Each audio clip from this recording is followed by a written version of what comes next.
the two trees and the four worlds. And so as I put that there and I looked, I thought, oh, automatically you think, well, there are the two trees. But in reality, that is just one tree. The purple at the top is the tree.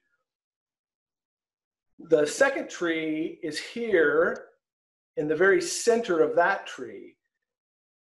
The first is known as the tree of life, and the second is known as the tree of knowledge, or the science of the knowledge of good and evil. And it's key to understand this relationship of this second tree to understand the first tree. And so that is the second tree that we'll be talking about.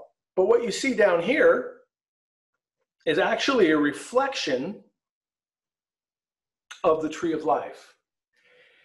And it's very important to understand this relationship. And it's interesting for those of you that are working with Zoom and using Zoom, if you're not presenting, you probably don't need it as much, but there is a section on your Zoom to mirror image. And sometimes it would be on my computer, sometimes it would be on Judith's computer, and I made mine mirrored and hers wasn't. And so what happens is you see your right hand move and you see your right hand move, but it's actually opposite unless you mirror it. So when I mirror it, now I see what is my left hand, apparently, but I'm moving my right hand, if that makes sense. Just like you're looking at a mirror. I don't know if you guys have experienced that, but that's the relationship of this reflection. It's a reflection and it's mirrored. And that's very important to know because that actually lends a lot of, helps us to understand about a lot of difficulties and problems that we're having actually in the world today and the times that we're living in, is that most of what we're experiencing and seeing is a reflection of an ultimate reality. And being that it's a reflection, it's actually in reverse. Now, when we're speaking multidimensionally, that reversal is not just a mirror image like we're looking here, but it's good enough as we say that this tree of life represents all known reality and even the human potential that is latent and possible for all of us. But it is in a stick figure form to make it easy. Now, if you've Googled Tree of Life, or we used to have these posters, these ancient posters before all the modern technology that we have now, and we have Gnostics making Tree of Life posters, and all of the four worlds have different names, different attributes, different elements, and you can get images that have all of that information on each of the spheres, and it's just like chaos if you don't know what you're looking for. So we tend to make ours as bare of all fruit, our tree of life, but add to it with what we say and speak, and then periodically we'll show different elements and we'll put the names on there. And we're not going to deal with the Hebrew too much, though it's very fascinating. The Hebrew language is very fascinating. And that's where the primary relationship of this tree of life comes from. But back again to the reflection that this tree of life is relative, meaning it is a series of relationships. It's relational, and therefore it is relatable. Creation is relative, therefore dual. For instance, I am here, Judith is there. That's a duality. There's a duality between myself and any other thing that I relate with. So fundamentally, to understand in relation to creation is it's centered around relativity and duality.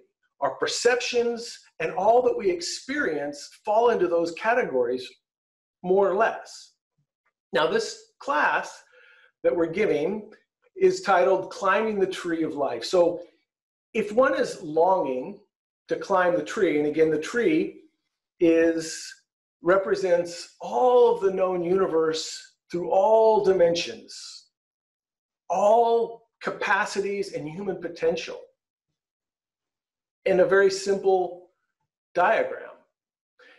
But so to climb it is really the ultimate goal of any human individual, is to go and experience reality in its depth and its breadth. And very practically, very beginning, we start to experience elements of the tree of life in breadth and depth by living a life with breadth and depth. The more we limit, as we're noticing, our experiences in a quarantine situation, the less depth we have, the less intimacy actually, because we're not having those interactions or those relative or relative meetings. But for us to climb the tree, or if we long to climb the tree, of course, because many people don't, and I hope that if we're here, we have at least some wanting to know what that's like, but we can picture, and initially I was going to have on the flyer a little child at the bottom, because when you think of climbing trees, you think of children. And when you think of children, you think of, well, if you spend some time with children, especially if you're quarantined with one, you're going to notice they have a lot of energy, a heck of a lot of energy, but they need orientation and they need structure. So in relation to climbing the tree, if we have the longing to do that, the things that we really need fundamentally are energy and orientation. So that brings us back to this relationship of the tree that is the reflection, which is called the klipoth. But for us, we'll just say the reflection of the tree of life. That reflection is oriented towards ourselves, just like in the Zoom settings, we tweak reality so that we can orient it for ourselves, so that I can feel comfortable and understand, and I don't hit my wife accidentally or hurt myself like I did the other day, walking through a doorway, kicking the door because my orientation wasn't clear and precise, my vision, my view. So sometimes we have more energy, sometimes we have more orientation. But to climb the tree, we need to have an orientation that we understand above and below, and that those are relative, and they're dual in some sense, but a little bit more realistic than the duality that we normally think of as right and wrong, up and down, or closer to reality or further from reality. Because the reflection of this tree is at the bottom. And being a reflection, we could say it's obviously not reality, and because it's a reflection, it's reversed. But it's oriented towards us, it's relative towards our perceptions. So generally, that's what we perceive as reality. Much of the tree is a reflection, and it's distorted according to our own relative understanding. Now, the higher we go on the tree, the closer we get to truth. And it's sort of they use that term, non-intuitive. It's not intuitive, because, which we don't say because it actually is intuitive, counterintuitive, but it actually is intuitive, but it needs a little description, because the higher we go on the tree, the more dimensions there are, the closer we come to truth. Now you would think, our minds say, when I want truth, I want the truth, this one simple answer. But as we talked about in the Tarot class, and truth is multifaceted. So one fixed element that we have in this physical world that science tends to call reality is actually further from reality than a multidimensional experience of that. So the higher we go on the tree, the closer we get to truth, the more dimensions there are to explain it. And there was a wonderful quote that I'm going to share that just blows my mind every time I think it, because it relates so directly to this, that the more our sphere of knowledge grows, so too does the periphery of our ignorance. So if you could imagine our knowledge growing, the periphery gets larger. And that's a really fundamental, profound way to experience this understanding of reality. Now, again, if we look at the tree, and I will break down things that may or may not be obvious, it's divided in halves, a right side or a right pillar, a left side or left pillar. Again, brings us to this relationship of duality. But in the center, there is a column, or we would say actually a staircase. It's like a big temple with two pillars and an ascending staircase up the middle, because the center of all things actually helps us to understand where we have extreme right and extreme left, we have this or that. From the center, we have the ability of experiencing this and that. So in that very sense, then we're a little closer to reality. The higher we go up, and the more in the center we are. And as we'll show, as you go eventually up to the top, there's like an arrow here, a point that points into what is called the absolute, which is abstract space, where this tree represents everything that has ever been and is existent, that is possible.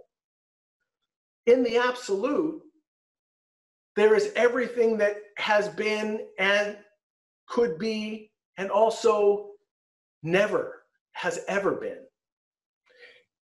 In essence, it is no thing and everything at the same time, because it contains everything, so it is not one thing. So in essence, it's one thing that is at the same time everything. And in the East, the Sanskrit term is tat, where we get our word that. It is that in manifestation, but in unmanifestation, in the state that it is here, where you don't see it, it is called sat. These same concepts come in relation to deity, which is God or divine that's expressed through creation, or satiety, which is divinity that is not expressed. Infinite potential, whereas it emerges as divine at this first sephira here, and in Hebrew, the superior part of this sphere is called Ehyeh Sher Ehyeh, which means I am that which I am. The first thing to emerge out of this absolute abstract space is as close to that or it as it can be, because it contains everything within it. So we'll go at this a little bit and try not to be too abstract, because in reality, no matter what we say about this abstract space, inevitably it's more or less wrong, because it's abstract. So it takes intuition and it takes allegory and story to try to come to understand these relationships. And in reality, we as humans in potential are attempting to understand what that actually is by observing this tree of life, which is that in expression or in creation. It is coming forth or becoming. And it becomes in these 10 sephira. We don't count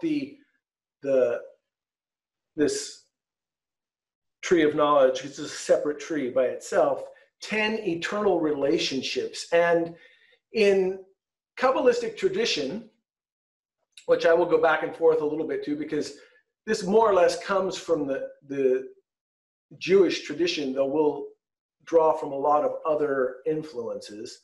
But tradition states that Kabbalah is only for the chosen people. But in reality, what that means is, in essence, is one must be chosen. And it is you that makes the choice. It is me. We need to have consciousness and free will and wanting to know. We have to want to know. We have to want to be. And we have to really want it from the depths of who we are. Because to embark on this climbing is a little daunting. It can be. And just like the child that doesn't think, just shoom, goes right up the tree, the one thing that's usually said to anybody that's climbing or has anything to do with heights is, don't look down. Because if we get looked down, we're going to get confused and we're going to get trapped back into this reflection. But we have to understand what it means to not look down. So in essence, this choice needs to be continual and from moment to moment. Generally, we make this choice from free will. And we choose, I want light, I want to be happy, I want to be in love, I want to know what is. And then we fall asleep. We forget that we already wanted that. We forget that we asked because we get caught up in our day and the experiences and the elements.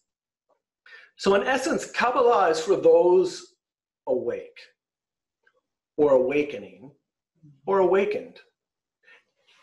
And so in relation to awakening, then we have to look at the opposite, which is sleep, or to be tired, or to be drowsy. These words are, I find, very interesting, and I think they're very helpful because there's, in essence, I think, two types of sleep: sleepiness, tiredness. There's one at the end of the night, right? And we were talking to somebody, and sometimes we don't want to go to sleep, but yet we're tired, and there's that tiredness that says, oh, I just want to lay down and go to sleep. I just want to be comfortable and shut off, right? I think we can all understand that. But then there's also a tiredness first thing in the morning, when we may feel that tiredness, but we want to awaken. We want to get up. We want to do stuff, or we need to do stuff. We're impulsed to do stuff. So there's the tired that says, what I see wants to continue sleeping. And there's a tiredness that what I see is an aspect to awaken from. And we shed those elements when we get up. We take the blanket off, we change our pajamas, we brush our teeth because we're getting ready to engage with other people, you know. We have our coffee or our tea, our stone, whatever that is that we do, the rituals that we have of awakening in the morning. So what we need to do is cultivate a ritual of awakening that continues through our day, that helps us to awaken to new levels of reality. And again, in order to do this, we need energy and we need orientation. Because I think we all feel this at some time, awakening, yeah, right? Everyone reaching out, awakening, yeah, right on. That's what I want. And we think it's awakened to happiness and to love and to joy, but awakening isn't trapped in duality, which means awakening contains both and. Then we were talking a while back about the story of Pandora, and that Pandora means gift of all, and that she opens the box, which is this tree of life that has everything in it.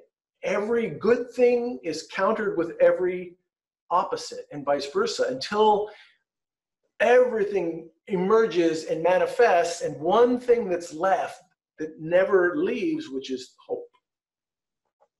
And that hope's very fundamental to help us to move through the difficult times. So a real fundamental, or how many times can I say fundamental? Let's change that word. Real essential element to think about when we're sleeping, when we're going down to sleep, when we're going down, is to try to do it without the attitude of completely giving ourselves over to that. Trying to keep the idea of awakeness, like Judith said just recently in a class, if you doubt, doubt with faith. I would say, if you sleep, sleep awake. And it's, now at first we're like, what kind of garbage is he spitting? Well, the idea is to have an attitude, to have that attitude of, yes, I want to awaken. I want to be more awake. I want to experience. And so we're going to give a summary through 3 exercises for us to do through the week to illustrate and to illuminate and to activate this relationship of awakening and what we would call practical Kabbalah. Now, the Gnostic Master Samael says that there are 2 types of Kabbalists, intellectual and intuitive. And the intellectual Kabbalist is one who can memorize all of that information and all of those spheres and understand the interplay and all of this and speak eloquently about, exhaustingly about all the depths and breadths of what the tree of life symbolizes and represents. But the intuitional Kabbalist is one who communicates, climbs, experiences the tree. It is the intuitive Kabbalist that can climb the tree. The intellectual Kabbalist can never climb the tree, because that Kabbalah is always left in a book, in a memory, in a thought, in a past, and it's not alive and active. So only the intuitive can climb, but we need energy and orientation so that our climbing is up. And it's very important to understand, and this may seem weird, but we can climb down. And often that's what we do. So hopefully we'll communicate some orientation and energy to help us understand that relationship.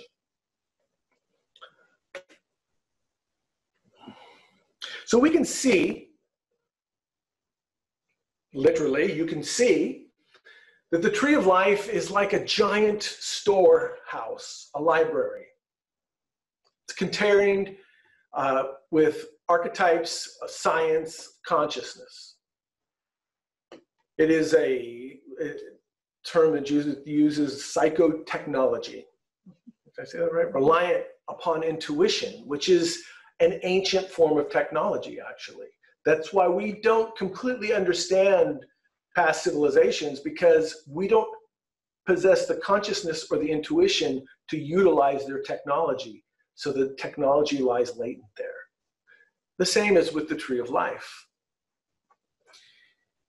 And the term practical Kabbalah was actually not thought to be a positive thing back in the early days of Kabbalah, hundreds and hundreds and hundreds of years ago, because it was the concept of practical Kabbalah was used to manifest one's desires. That's what it was thought to be, a practical Kabbalist. But we're going to use that term practical because we're going to change that relationship, because I don't think any of us had that relationship. But if you were thinking that the purpose of learning Kabbalah and the different names and the formulas is so that we can crystallize our desires, well, we're going to hopefully steer you away from that. Because what we need to do is, in order for the tree of life to be born or to crystallize or to form, we need to create a space. And by creating a space, reality will actually fill that space. If we fill the space with what we want, that is conditioned by relativity and duality, yes, it's true, we can get it. But it's not going to move us closer to reality.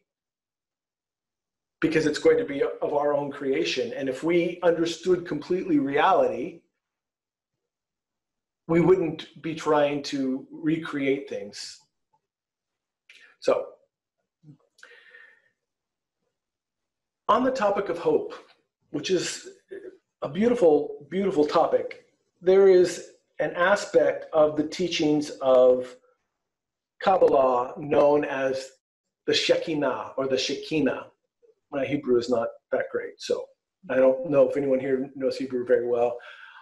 I say Shekinah, could be Shekinah, but it's the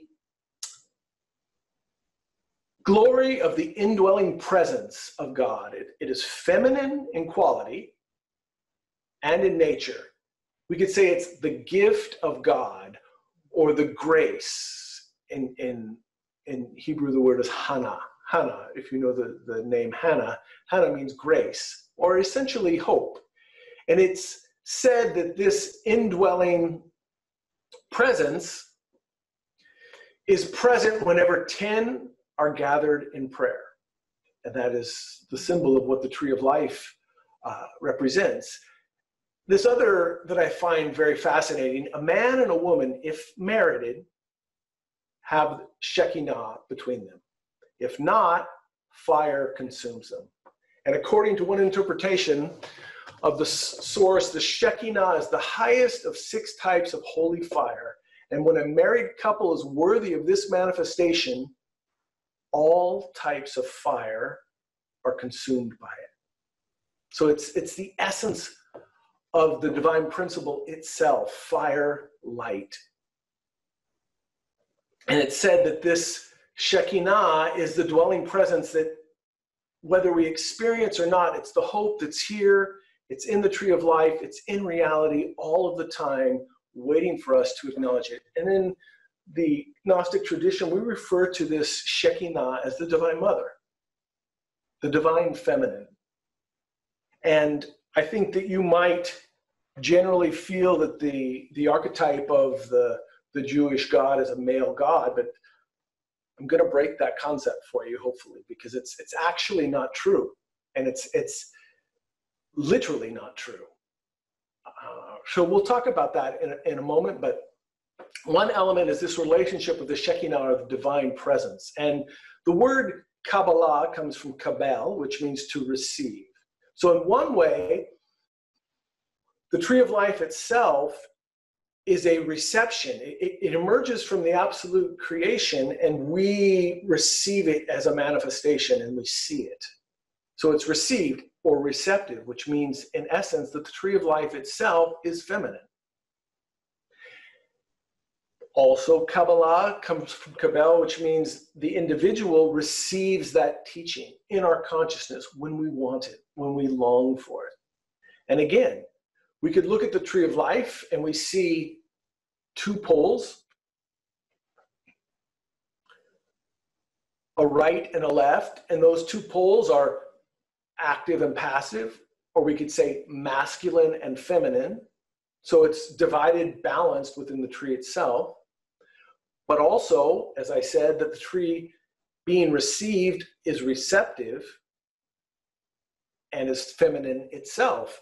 And in actuality, the top of the tree is called Keter, which is a crown, just like the crown chakra. And I'm going to briefly smatter all sorts of cross-religious images because they're there and we don't have time to go into everything. But the crown is the top, just like the crown chakra. And the chakra system works really well in relation to this tree of life. And we're going to look at that primarily next week completely. Not just the chakras, but that relationship.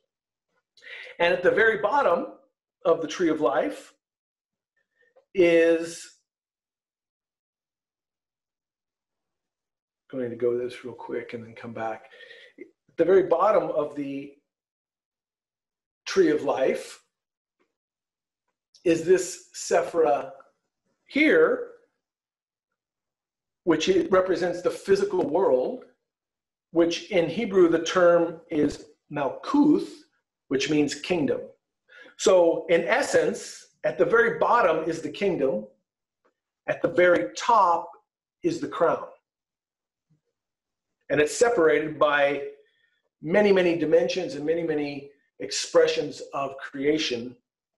And the role of us as individuals are to work with this Malkuth, which is, again, this Sephirah itself is referred to as a feminine Sephirah. It is the kingdom, and sometimes called the queen. That this Sephirah, of which makes up 99.9% of everything we see, touch, and taste, physical reality. It's a very small part of the tree of life, but it's about all we know of our life, which gives some orientation to how profound this study of the tree of life is. That what we need to do to receive our royal inheritance and receive our crown is we must rise up. We must wake up. We must stand up and be crowned. And that process of standing up is the process of climbing the tree that we're engaging in. So, any questions up to this point?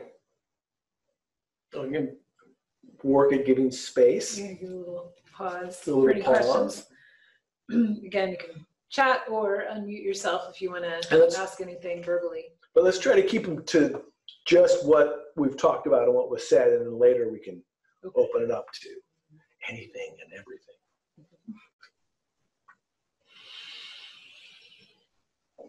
Jeffrey? Yes. Hi. You mentioned that one had to be married. Well, okay, when I said married, I was speaking about the Shekinah and receiving that fire, right? Right. Yes. So there's this is a heated debate, a heated topic we can get into.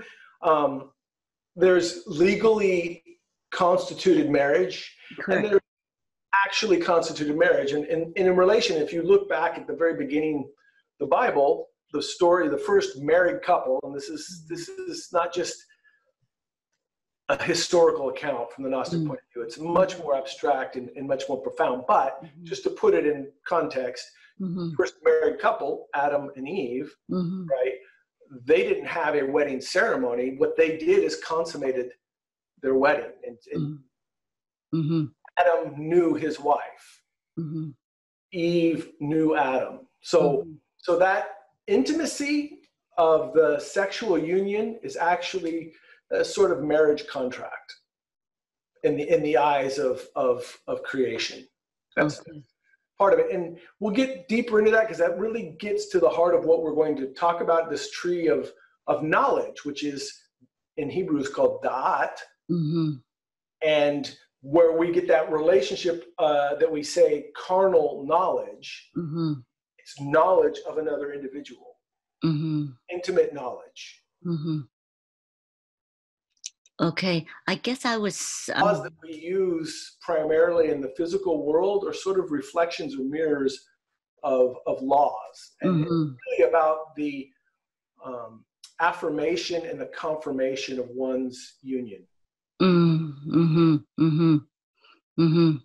But that's the simple answer, and it's something definitely we can talk about as we go on. Okay. Another question. Another? No. Okay.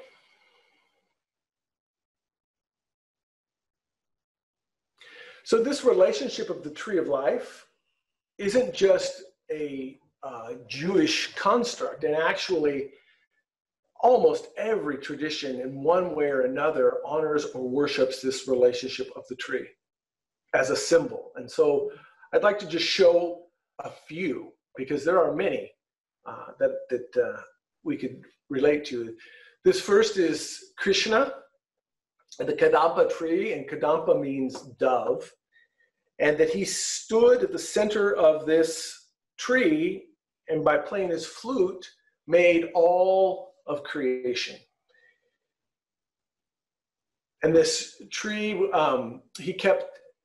he sustained it, and dominating Kalia, which is this, oh, I keep forgetting him down here, this serpent here, Kalia, that lived in the waters at the base of the tree.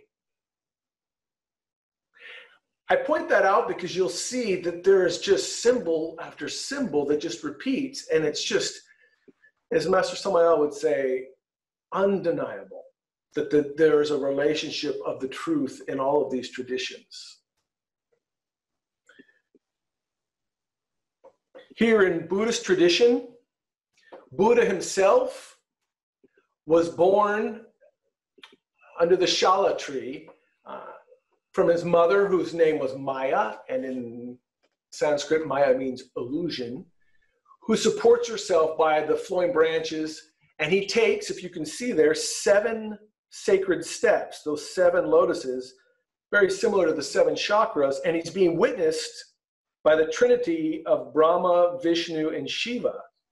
And actually that 7 steps and the 3 divinities bearing witness to the birth of this divine being is actually the process of being born or climbing the tree of life with its 10 sephira. A little math, quickly, 3 plus 7 is 10. And that 3 trinity at the top is prevalent in most traditions. Now here we have what's called the Lam Chopa assembly tree. It shows the lineage, the 3 lineages of masters, the 3 columns of groups, 1, 2, and 3, just like the 3 columns on our tree of life. And if you look closely, I don't know on your screen if you can see it, but down at the bottom, you see these waters and you see these scaled sea monster serpent-like creatures swimming in the waters at the base of the tree. These traditions are separated by, in some cases, thousands of years and thousands of miles. So a profound truth keeps coming through. Now, we also see, and we know if we are familiar with Buddhism, that it is at the base of the Bodhi tree, and Bodhi means wisdom, where the Buddha received his enlightenment.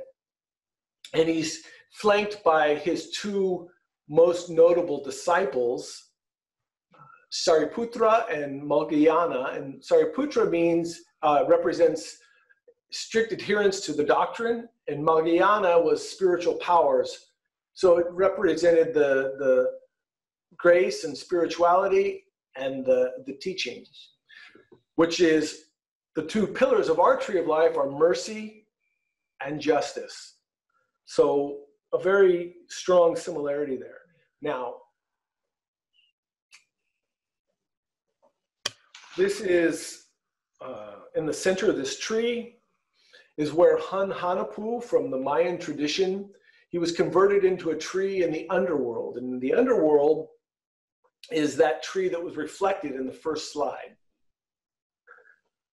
So he was converted into a tree in the underworld and then later impregnates a virgin through spit from his mouth, who gives birth to the hero twins that return to the underworld to save their father, to resuscitate him and resurrect him.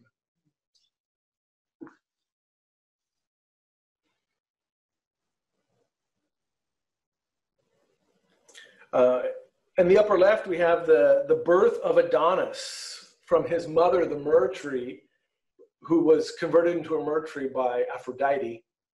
And then in the right, this is the Mixtec people, or the cloud people from the Yucatan.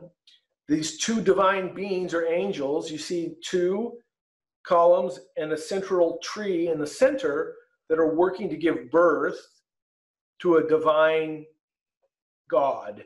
And it's hard to see, but they are actually standing upon water, which is symbolized as scales or a serpent.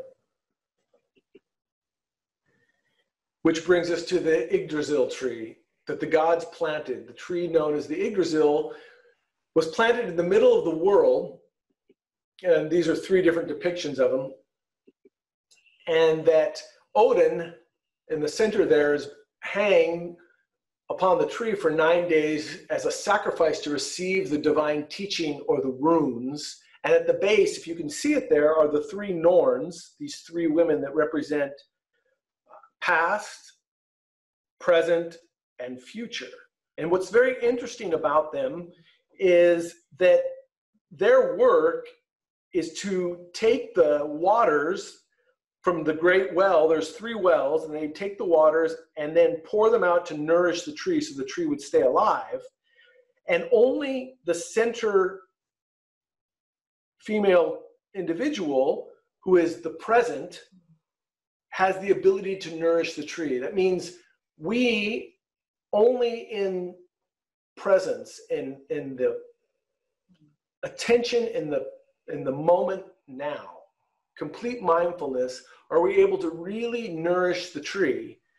But as she is pouring the waters out to feed the roots of the tree, the Midgard serpent there, which over here is encircling the whole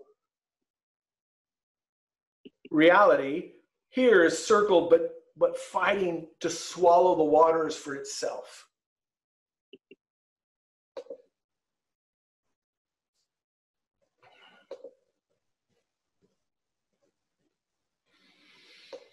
And then lastly, in the Christian tradition, we have what is seen as the tree of Jesse, which you've seen growing from the sexual organs of Jesse, the father of David, the first anointed king, that then goes to Mary, then to Jesus at the top. And interesting, I didn't point this out, but you see this bird descending at the top.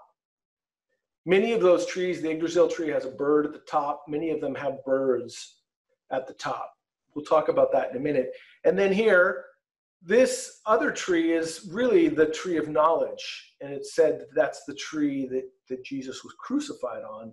And that tree itself actually grew out of the womb of Mary, or the Divine Mother.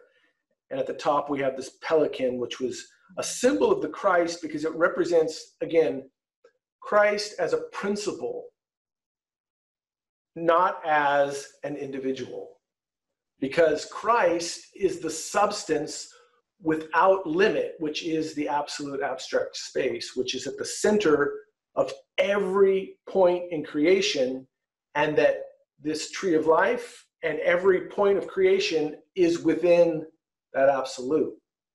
It's hard to conceive of, but we have never left the absolute. We only have, through perspective, crystallized in relativity and duality, which doesn't allow us to perceive the actual reality of the absolute. And climbing the tree brings us closer to that reality.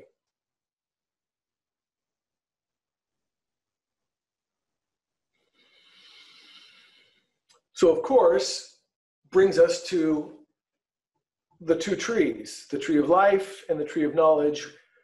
We would say that the tree of life represents the Garden of Eden itself, and the Hebrew word Eden actually means pleasure or voluptuousness.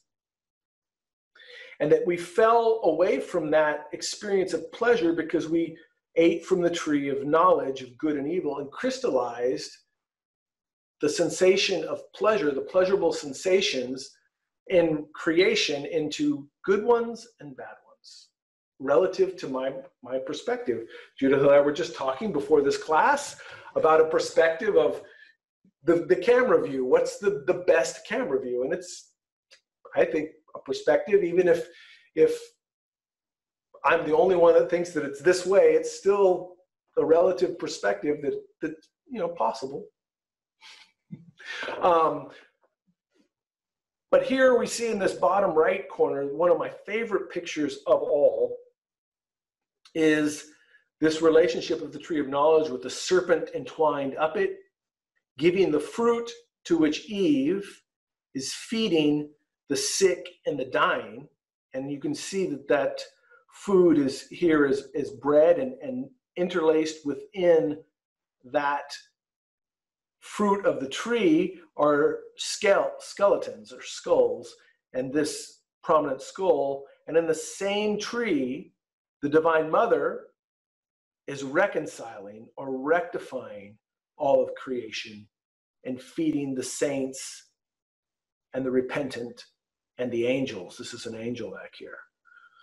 So that the fruit comes from both trees.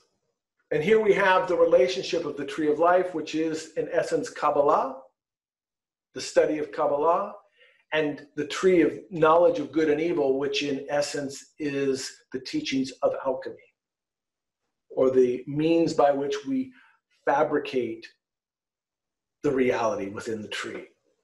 We would say that there's three fundamental aspects to the teachings. Kabbalah, which is the understanding the different levels of creation, or the levels of the human capacities, the levels of the human soul. As someone just said to us recently, a quote from the Bible that Jesus said, "Within my Father's house there are many mansions." That's related to this tree of life and all the different levels of expression of creation.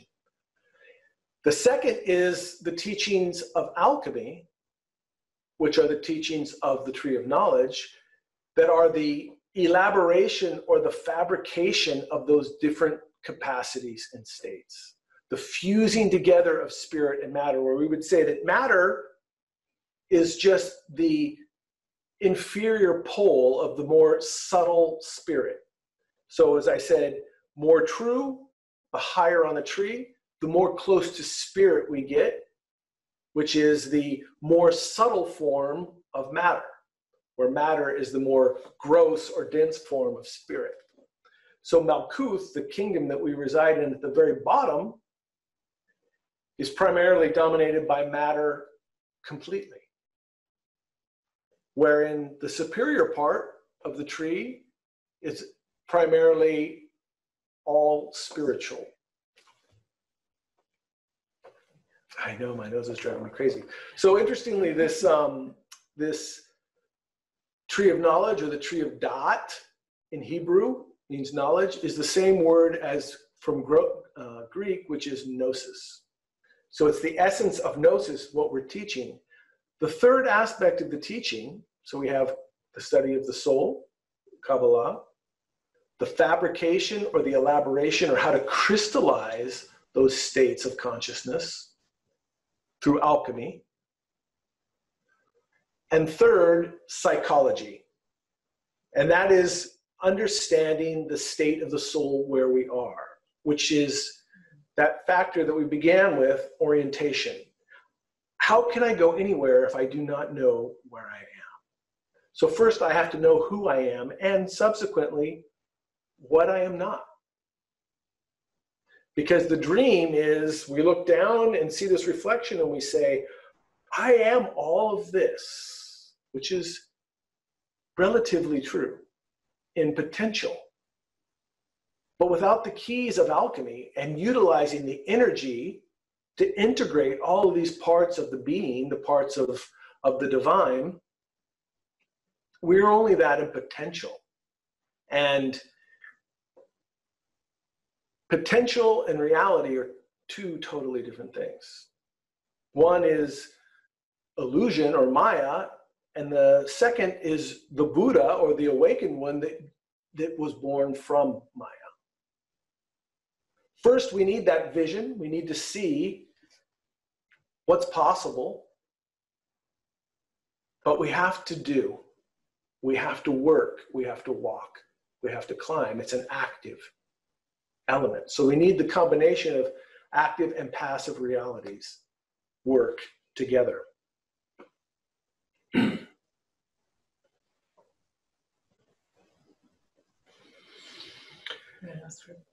More questions? Sure. Yeah. And I'll scratch my nose. I don't know what's going on. It's spicy. That's like it. Nothing lasts. It's all temporal scratching. Any questions?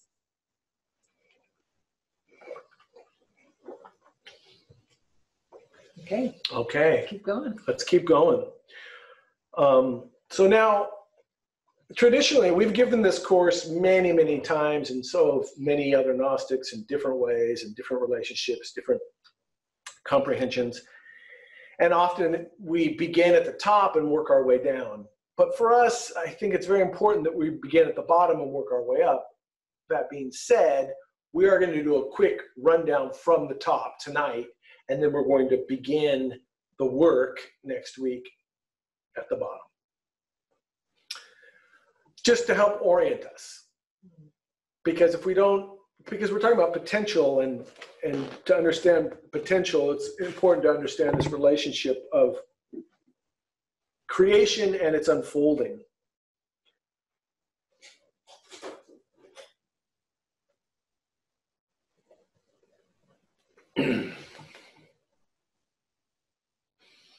So again, we'll begin with the absolute, and Hebrew, and we'll see as creation unfolds in trinities. As I said, from the center, or the third force, or the third sphere, third column, we're able to experience this and that. And it's that third or central point that really produces the movement, the reconciliation, the balance, the creation, the inspiration. But also in the absolute itself, which is before creation, there are three attributes.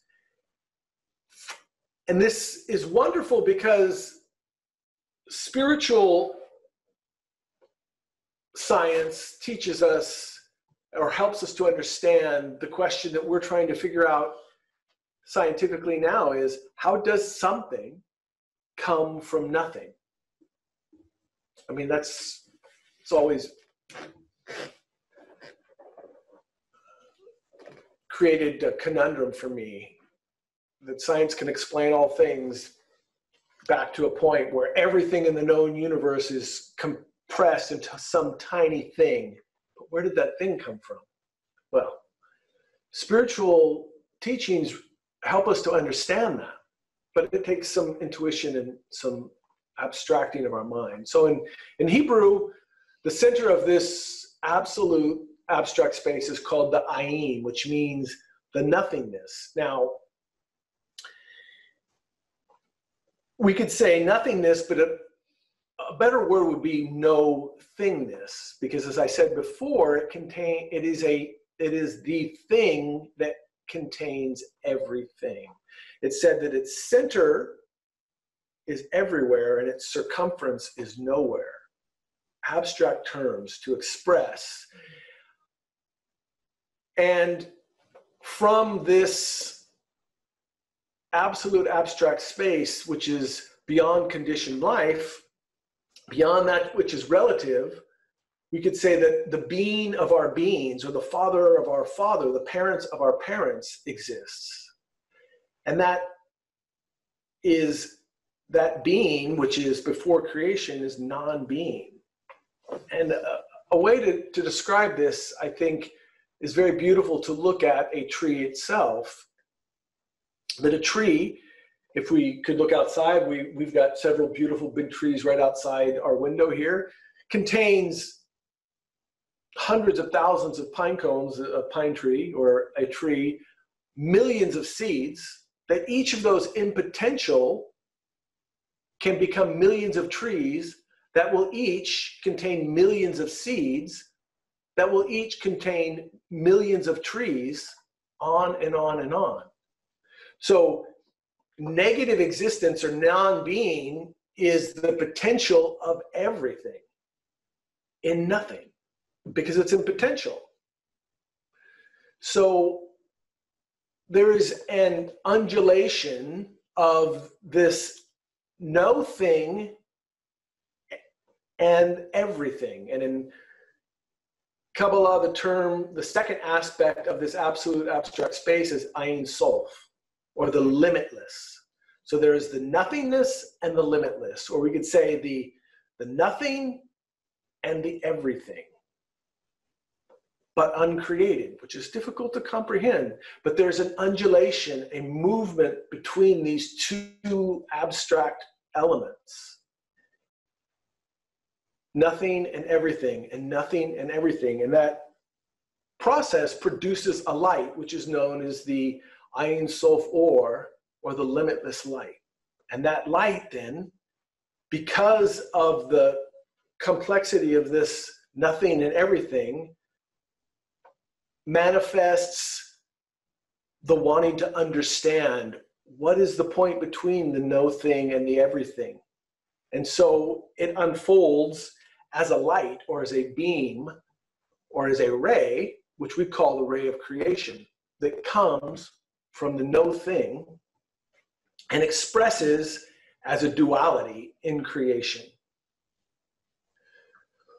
So absolute expansion becomes infinite contraction. So as I showed and I'll show next week, as absolute abstract space expands, it moves outward. But when it hits manifestation, that expansion is actually contraction. And so that duality then begins to crystallize as this light moves through the tree. And on one side, we have absolute expansion, on the other, absolute contraction. And duality is born. These two pillars are known as mercy and justice. To the extreme is severity.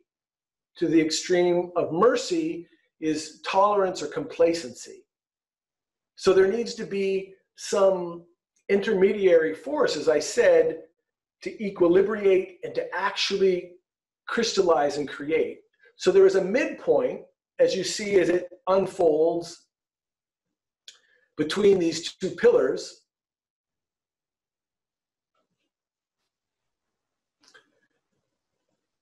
Expansion, contraction, and it crystallizes in the center or equilibrates. And the center spheres and column is known as the pillar of consciousness. So we have extremes, which is the force that creates. We have the extreme of the form that crystallizes. And in the center, we have the balancing of consciousness to understand force and form, to understand light and darkness, to understand above and below, me and you, this and that. And the difficulty came back in some ancient time when we as human beings, as Adam and Eve, which is really just a representation of a distant humanity, crystallized this over that, good over bad, right over wrong. And as we did that, we crystallized in creation duality. And because of that, if you see on this tree, this first crystallization as this unfolds, now as one divine being known as Adam Kadmon, or the heavenly Adam. And Adam represents humanity, or a human, not a masculine, because it represents the soul or the earth itself. And in the beginning, which is very littly spoken about, that God created male and female, he created them. And this is before Eve even came. That Adam, this divine celestial being in the pattern of God itself, because God is androgynous, containing both potencies, both qualities, masculine and feminine.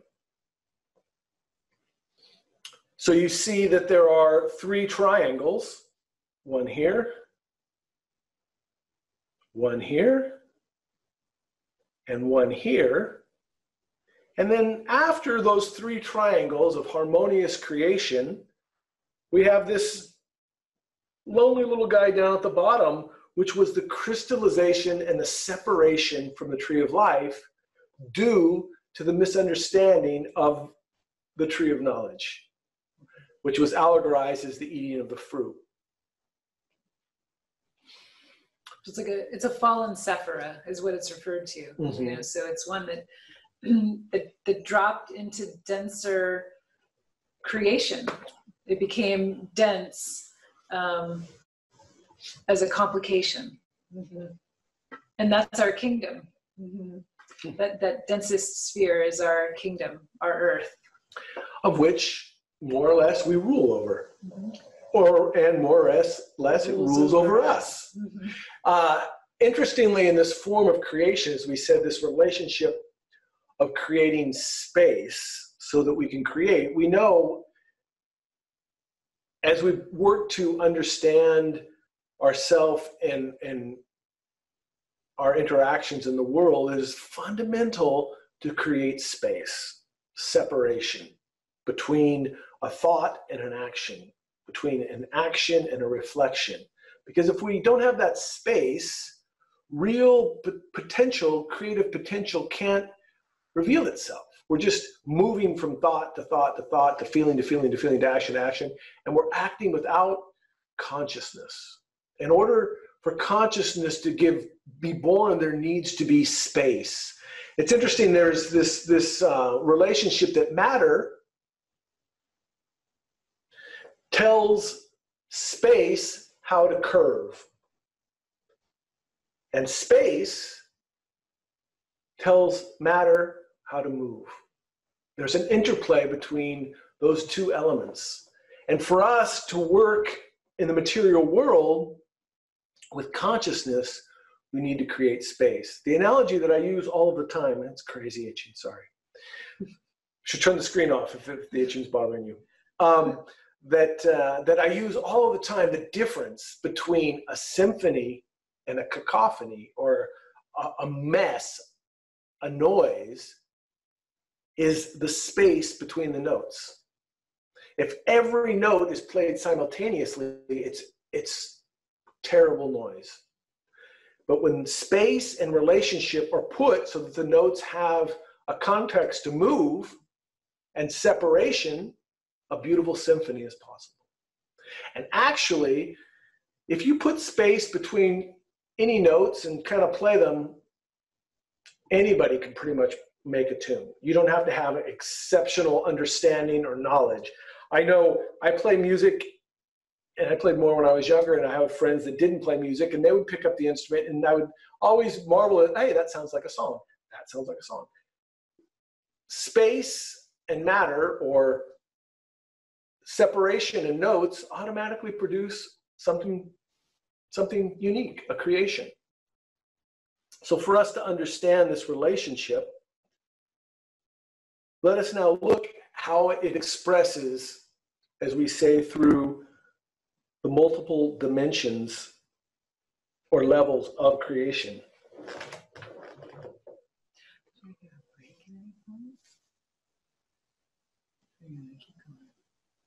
Yeah, if anybody, I might be able to scrape it off. Yeah, so. If anybody needs a break, feel free, obviously, to take a break. Yeah, we'll take a break in one moment here. Let's just go at least get through the tree of life as it is. So this expression we see as the tree of life that is represented here in this world Malkuth, as we said, the three dimensions, or the third dimension, and below that we would say where that reflection was what we would say the inferior dimensions, or copies of the copy. Above that is the fourth dimension, and that relates to the vital plane of energy. Above that we have the fifth dimension. And so as we go higher, there's more dimensions. And that relationship of the duality, which is very interesting, because duality in itself is stagnation.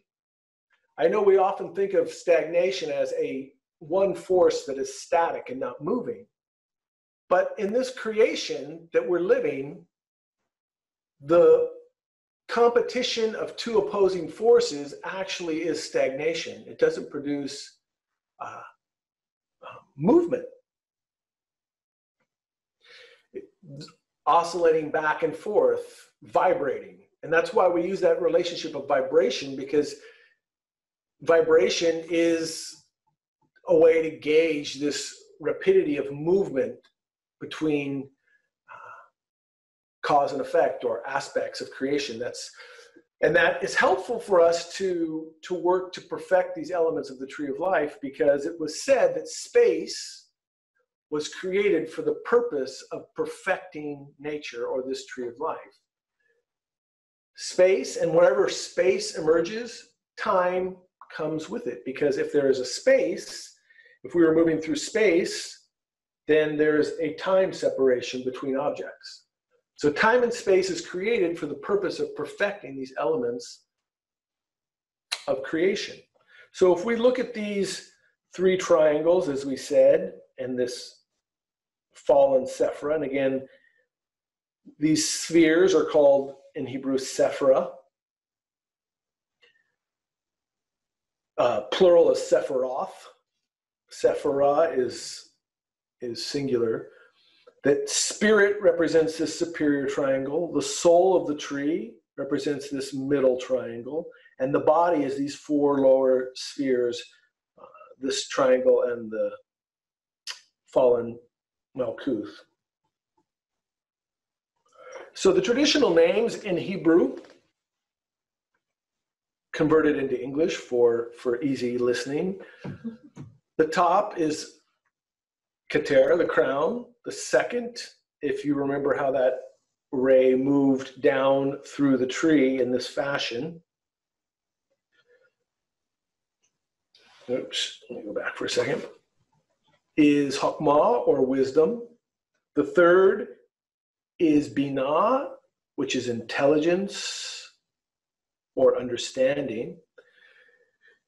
This sphere, which is a tree in itself, the tree of knowledge, or Da'at, is where this intelligence or understanding is divided more precisely into mercy and strength.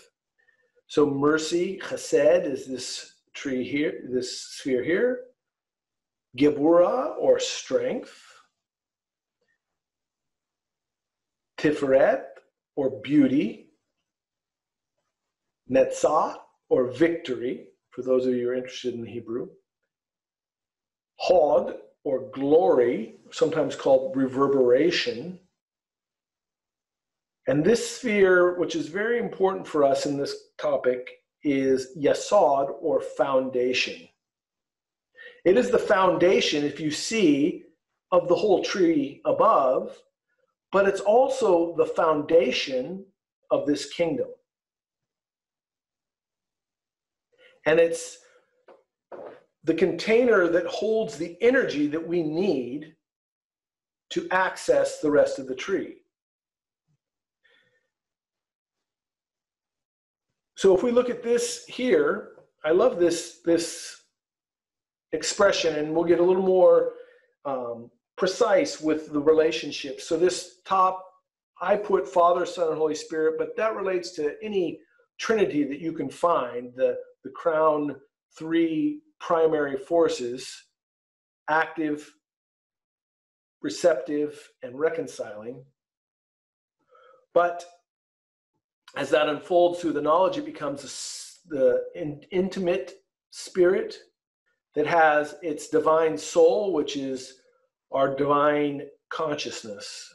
So when we're completely conscious of something, we're connecting to this sphere. Here is the human consciousness, or we would say will or willpower. Here is the mental world, the world of thoughts. Here's the emotional world, or the world of emotions. Here is the vital world, or the etheric world, the world of energy. And as we said, here's the physical. Now, what's important to point out is this human soul, which is the center here, which is our human will, or often referred to as free will when it's free, is this sphere that's connected to every other sphere on the tree of life except for here where we are in the physical world. The only way that willpower, that consciousness comes to us, it's through the mind, through the energy of action, or through the emotional sphere. And side note, I think it's very important to look at, this 8-spoked wheel relates directly to the ethical wheel of the wheel of Dharma, which is the 8-spoked wheel, which is the 8 Noble truth. No, no. I mean, so the Eightfold Path. The Eightfold Path. That's composed of all true ethics: upright thinking, upright feeling, upright action, upright vision, upright understanding. And really, it's not right or wrong. It means upright, meaning able to stand on its own. That's what real ethics are.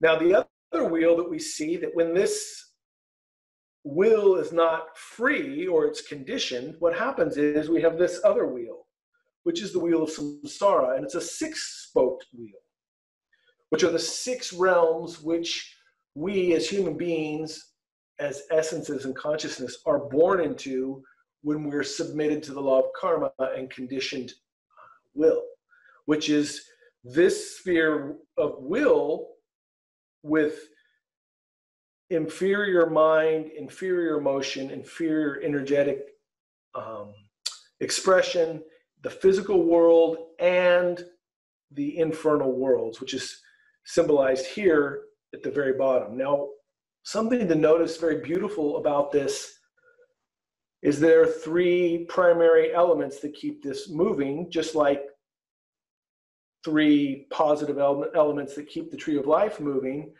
But inversely, ignorance or not knowing, which is the relationship of the boar, craving, which is the rooster, and aversion, which is the serpent. So the polarity of the desire to have and the desire not to have, and the ignorance or the not knowing or the unawareness that these two forces united with not knowing create all the births and rebirths throughout time and space, be in superior dimensions, inferior dimensions, or in the physical world in different forms. But in each of these worlds, there's what is known as a bodhisattva, or a vehicle of wisdom, reminding no matter how terrible or how wonderful that experience is, while it's still contained in the wheel of samsara, it's temporal and it will not last forever.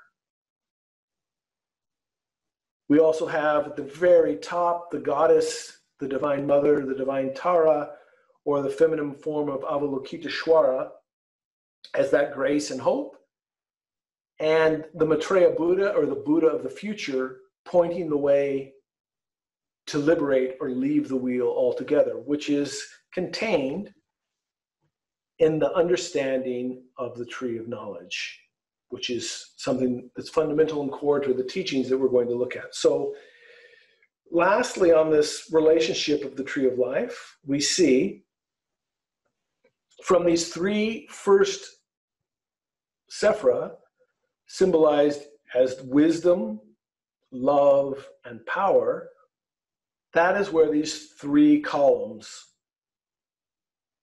unfold.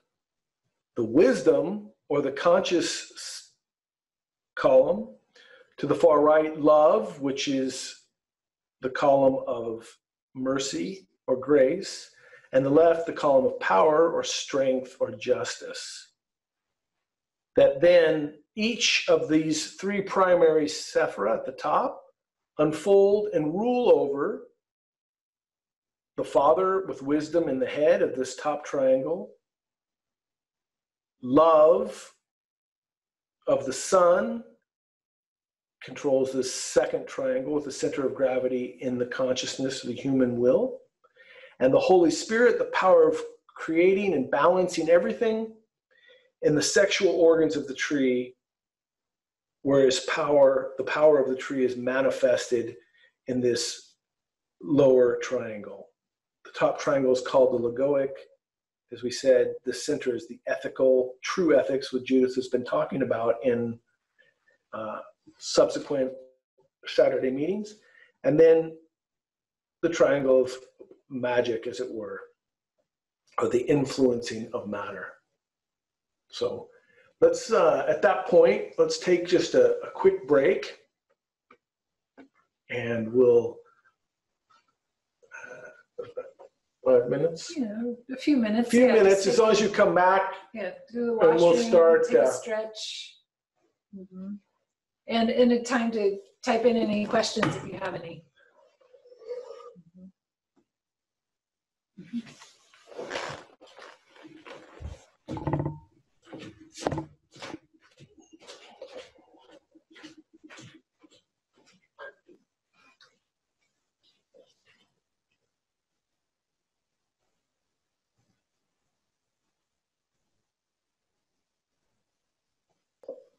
Okay, so there's a question that came in about that Jeffrey mentioned that there's a technology, and the question was, what is this technology? And what was meant was psychotechnology, which means the technology of the consciousness. And so what we mean is that to really understand and be able to work with a glyph, a map, a teaching like the Tree of Life, we need the psyche or the soul, the consciousness, to be a participant. And so in that way, it becomes, the Tree of Life in itself is a form of technology, something that is useful to an aim, something through which we can understand all of creation and work with it. But the consciousness, the psyche or psychotechnology part, the psyche part, the soul, the consciousness has to be active, has to be awake, has to be a participant. So we often talk about this in Gnosis, like in last Saturday's monthly Gnostic astrology class. We talked about this in terms of a lot of scientifically minded, intellectually minded folks can try to debunk the arts of this, because what would practical Kabbalah be without practice? I actually knew ahead of time to call this class the 2 trees and the 4 worlds means I'm going to have to get into the 4 worlds. And I had a feeling I wasn't going to get into it. I think we've got enough names and images and things, so I'm not going to go into the 4 worlds, but we're going to begin with and we'll begin with that next week, and we'll begin from there, as well as a little deeper understanding on the second tree of Dot. I'm going to conclude with a teaching in relation to God as father, mother, or masculine, feminine, which I think is important to understand, that this mystery has been misunderstood and misapplied, because as if the father can create by itself. Oddly enough, in most of the traditions, it's the mother who actually creates by herself as a virgin. But the reality is that there needs to be a combination of masculine and feminine, and it's actually encoded into every expression of God in the Old Testament, and it's sad that it's not really understood. So I'm going to communicate that just a moment. In this word, which in the beginning of Genesis and most of the Bible is used as God, and the word is Elohim, and Hebrew is read from right to left. So this is a word that's generally translated as God, Elohim, but in actuality it is a compound plural, and it's composed of this masculine El, which is the prefix to the word, and it is used throughout the Bible, El, as the affirmative, just like in some Latin traditions, the word El means the, right? Yeah. But El represents God when he, because that pole, the masculine pole, is projected when he is creating or active. The word is El. In the Bible, the word Eloah is feminine, and it's used as the word goddess, but it also relates often to God, Eloah, when she is being worshipped or receptive. So unfortunately, in our English translation from the Greek, from the Hebrew, from the Aramaic, it's all lost, and we say God, God, God, God, God, God. And there's, as we're going to learn in this study of Kabbalah, there's many names that were translated as simply God. But in reality, there's nuances and real deep understandings to unlock, because as Judith showed in a class, the pictograph of the Chinese character for listen, Hebrew was, and based on the Aramaic, was inundated with so much context within each letter, which we've studied in the Tarot to some degree. We just dipped our toes in that. But the science of the language of Hebrew is the science of the Tarot, the science of numbers and mathematics, and why we say it's a psychotechnology, technology of the soul, of the consciousness. So this word Eloah is feminine, and it's when God is being worshipped or receptive, because God receives as well as acts or gives. And so the word Elohim, him is a plural like the English S, so it represents literally gods and goddesses, or the sum total of all creative potencies, masculine and feminine, active and receptive. And we see the same symbol in the tantric teachings of Tibet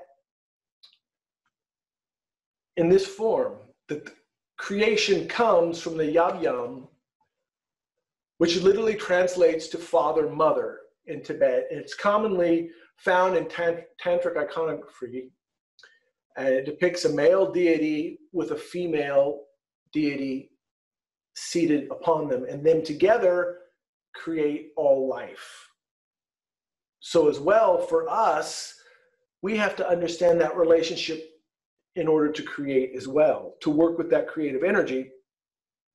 And what they illustrate is that he is continually giving, but never empty, and she is continually receiving, but never full.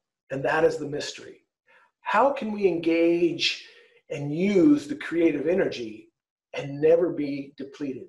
Because it's the source of life and has within it the capacities to not just generate life, but regenerate life infinitely.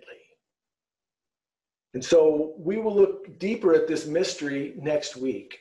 But for us to understand, first and foremost, that is at play. When God is creating in the beginning, he, she is creating. Likewise, we were created in the image and likeness of God, male and female, we were created. And in an ancient distant past, those two aspects were in each of us. And eventually we unfolded and crystallized in matter in a duality as a man and a woman. And in order to reunite and recreate, that third force of the divine serpent between us has to be enacted. And the way that we do this primarily and fundamentally for us is a simple practice of what we call transmutation, which is moving that energy inside of us, because we still maintain masculine and feminine aspects inside of ourselves. This is something that we'll talk about deeper next week. But what I wanted to show, that the knowledge and the truth, or the philosophical goal that we're attempting to communicate, has always been preserved and generally protected by different sacred creatures or mythical creatures such as the Sphinx, giants, sometimes demons or monsters, to keep people, the unworthy, away from it. The one that I really wanted to show and integrate it into the practice that we're going to do, and because I'm doing this out of order, I'm going to have to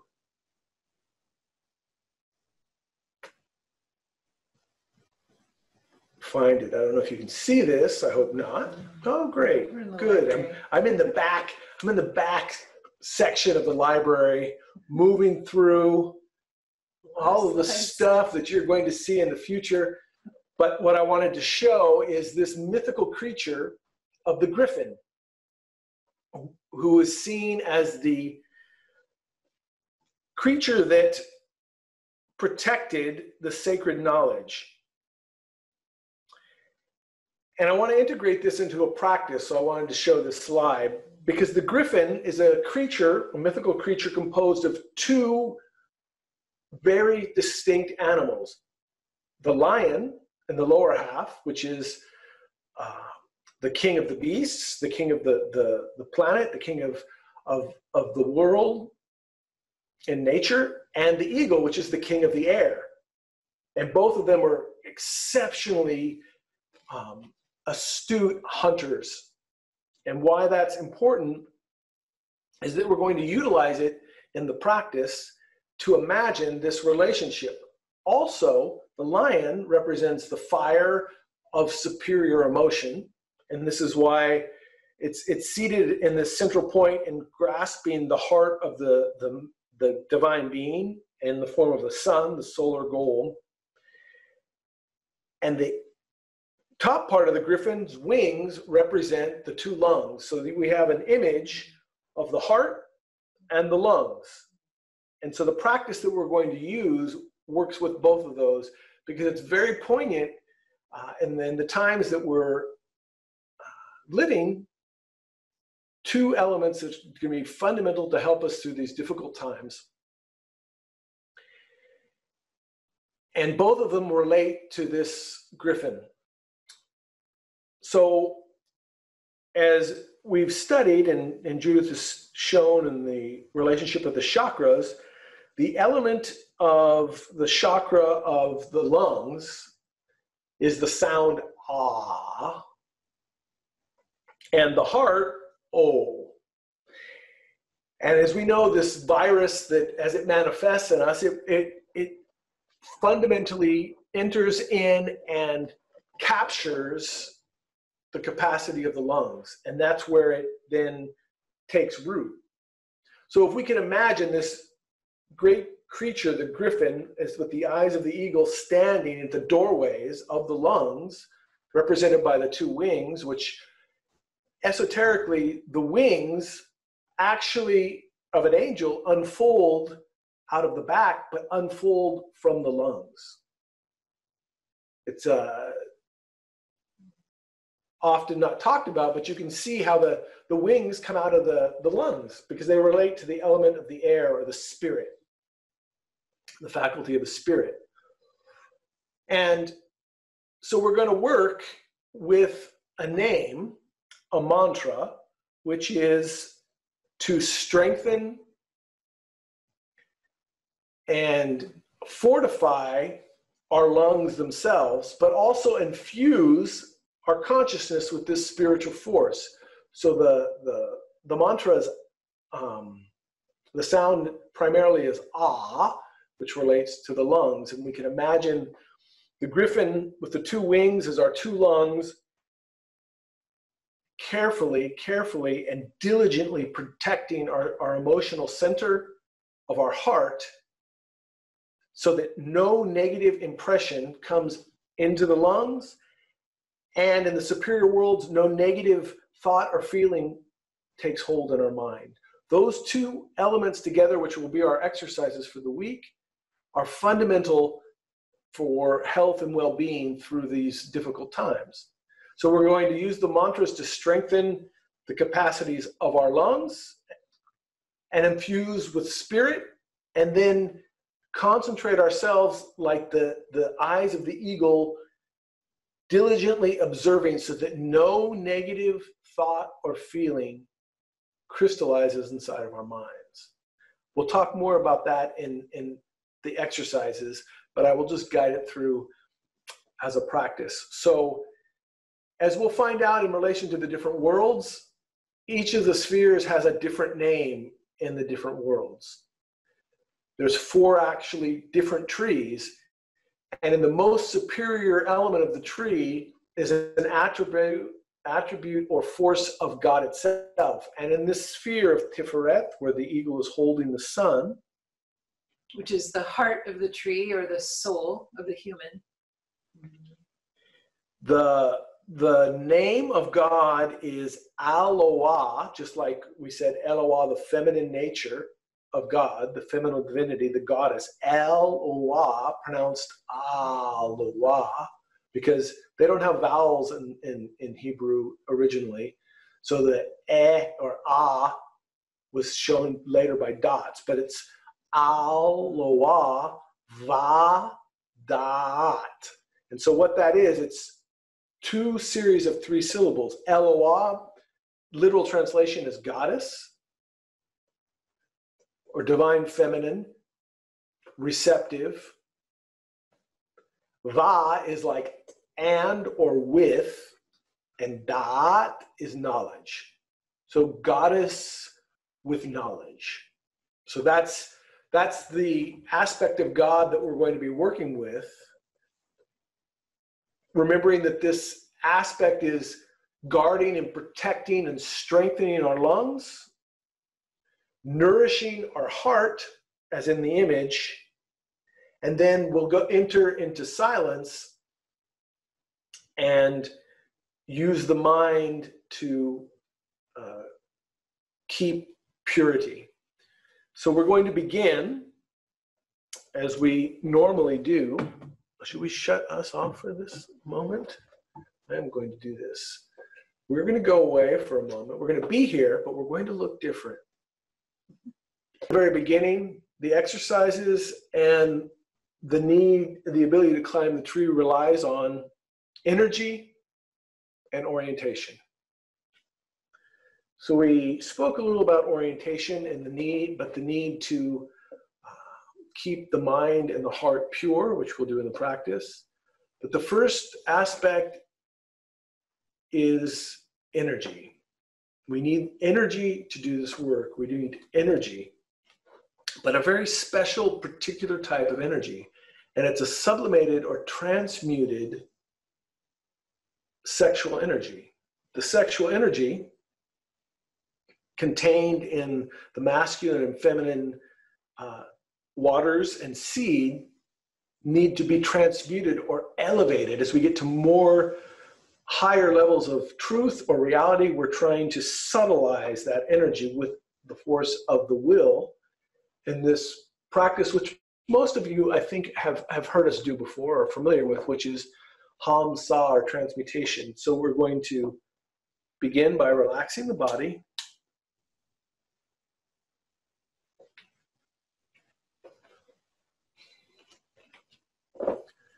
Get a comfortable position.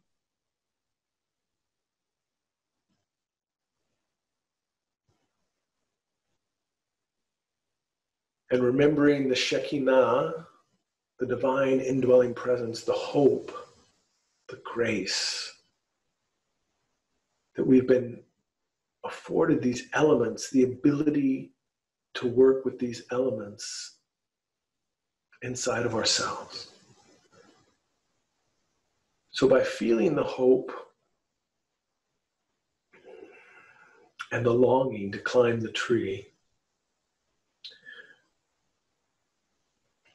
utilizing the breath, we take a slow, deep inhalation and allow the sexual energy from the sexual organs to move through the base of the spine and up to the crown and down into the third eye.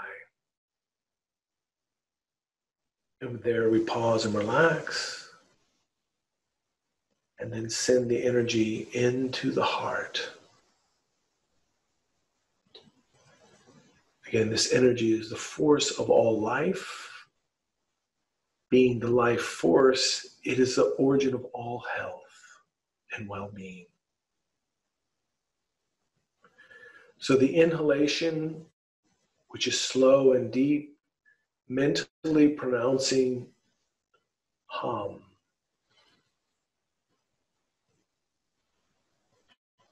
Till we reach the third eye, we pause, relax, and then a shorter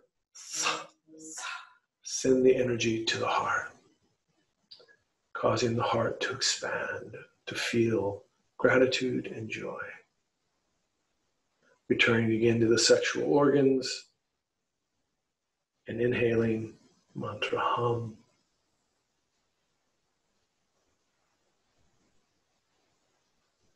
Pausing, relaxing at the third eye. Gratefully sending it to the heart.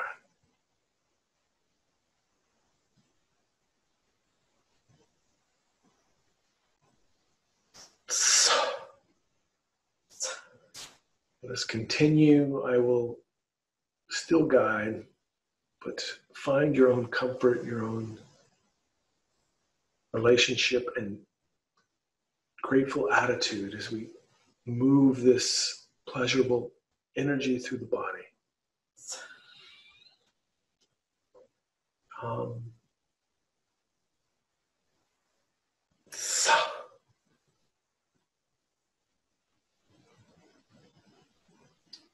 Hum.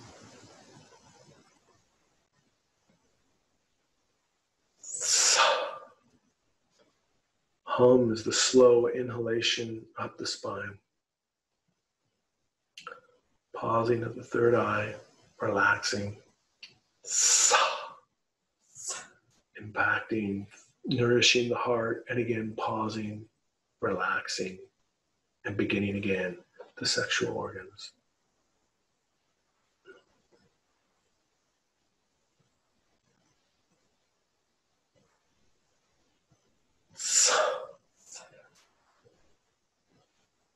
Let us continue a little bit at our own pace now, comfortably.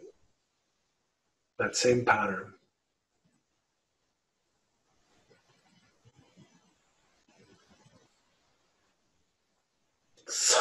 The key is relaxation.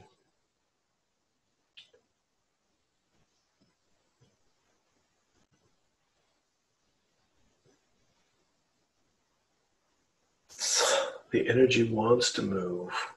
Let's relax and allow it.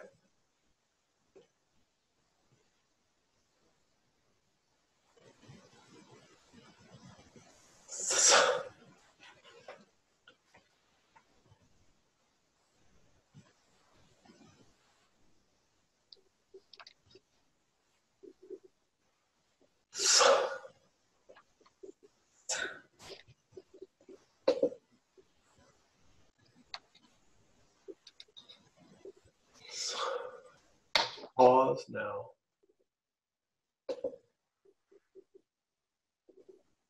Making sure we're relaxed. Any questions or thoughts, let them go for now. We can ask them later. Let's give ourselves completely to the practice. And now we'll add, upon the inhalation, moving the energy up, then the exhalation. We'll recite the mantra in 2 breaths. I will do it first so that you can then follow.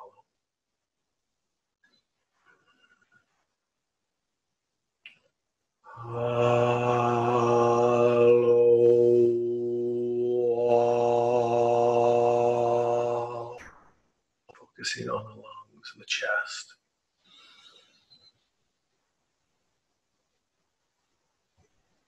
Vada.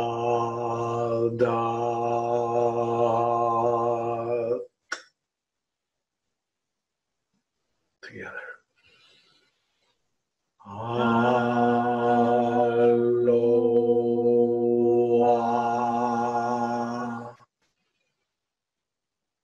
Vandat.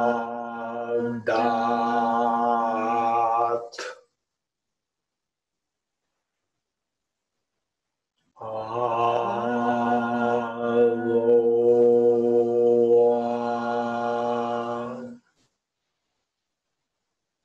Vandat.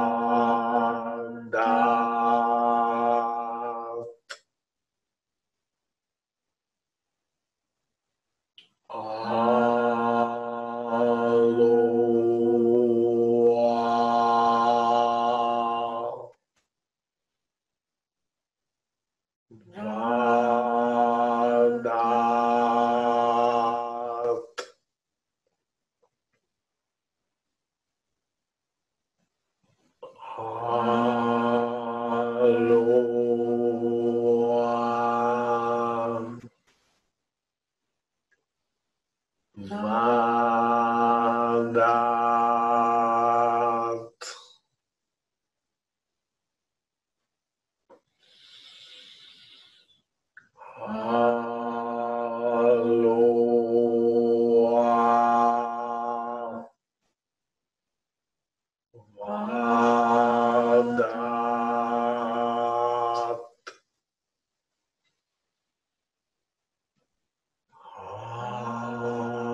One more time. Aloha.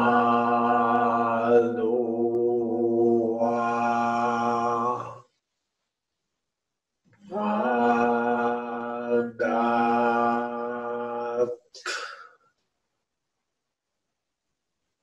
Let's pause. Allowing the vibration of those words to still echo through your awareness, through your chest cavity. And the energy still being moved in your breath from below to above.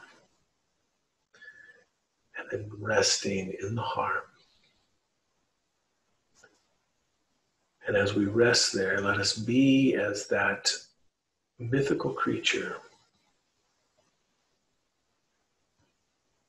awake,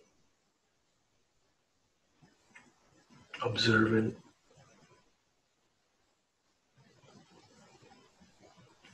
and joyful observation,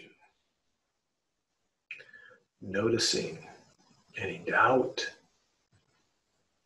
any aspect of memory or the past, any projection of the future, anything that is not just moving this energy through the body, fortifying the lungs and breathing.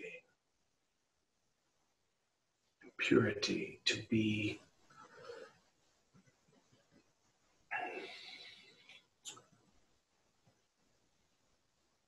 passed through our awareness. The key to awakening is not to but notice, observe, and detach from the negative thinking, feeling, to not let a negative thought that may arise become thinking, worrying, processing. To not let a feeling become a state, to not become a negative feeling.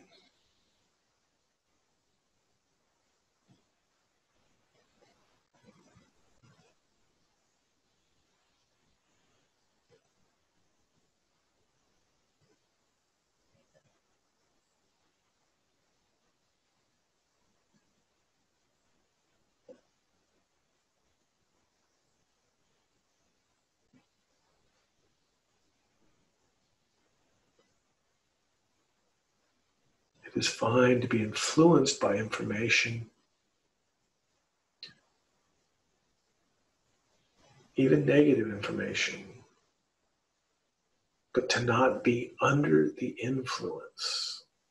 And this takes conscious efforts to extract a definition, to say, I will not think this. I will not become this. And in this way, we also begin to conserve and rescue the energy that's being lost in this physical world through worry, excessive thinking, mental chatter.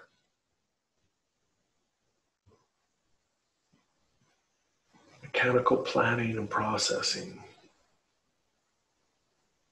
Let one thought be one thought. And back to the space, to the silence.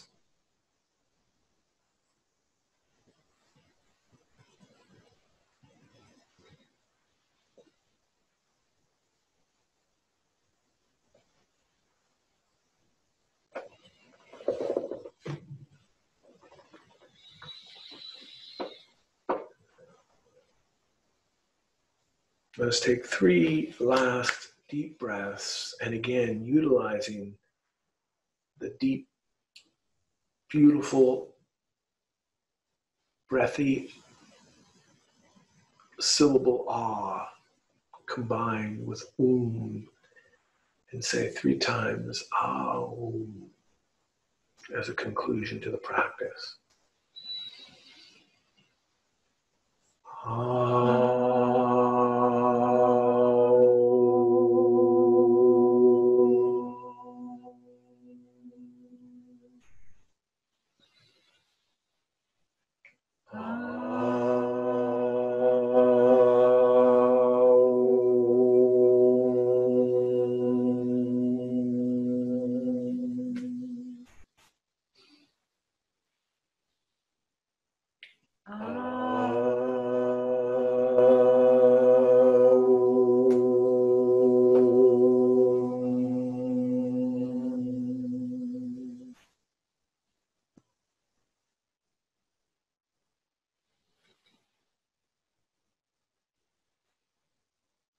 Okay, that is a way that we can carry that practice out. So we have 3 exercises to work with this week. I incorporated it in some way in the completion of that practice. The first is a self-awareness or self-observation practice, which is something that we've been doing with our other groups and other Gnostics that we know currently at this time. It's very, very helpful to keep us healthy and well, is to not accept anything negative. Oh, I have a comma there. It should say anything negative instead of not accept anything.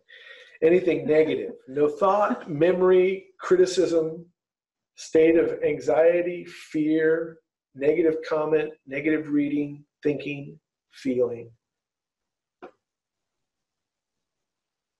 Again, a negative thought may come to you, but do not continue thinking it. We have that choice. That's free will that we have to separate from that thought process. They have a negative feeling, but do not become that feeling, that state. We can be influenced by the information that we have, which is knowledge in a formation, but not under the influence of that information. Do not allow it to make us move, act, think.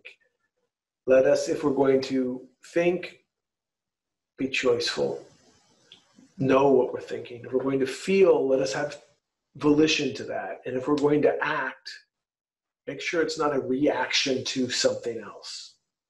Try to have active, true action. That is our observation for the week. The meditation is the Hamsa transmutation, to move the energy from the sexual organs through the spine and up to the third eye, relax, and then send it to the heart. Relax and pause again. The breath actually has 4 parts to it, and those 4 parts are actually integrated into one of the names of God, which we'll talk about next week.